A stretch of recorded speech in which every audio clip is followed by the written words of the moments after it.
Thousands of people marched through the streets of the Tahitian capital, angry at French plans to resume nuclear testing at nearby Mururoa Atoll. The church-organised protest is the latest show of disapproval as the people of the South Pacific attempt to stop 8 nuclear tests due to start within days.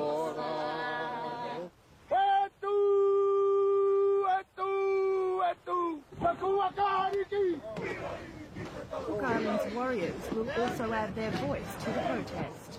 We will go outside the 12-mile limit. We will say our prayer, we will sing our song, we will do our haka, then we will leave. This is a peaceful mission for us.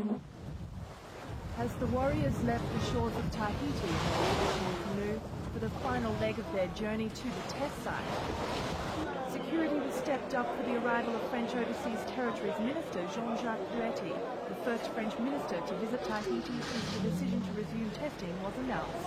Je crois que la manière dont les choses ont été conduites jusqu'à présent, in the lead up to the new series of tests, Greenpeace had fought a good media campaign, but it had nothing to do with the reality of the situation. France believed it was important to have a nuclear deterrent. As Puetti attends official ceremonies in Tahiti, protesters are likely to step up their battle against the French out at sea.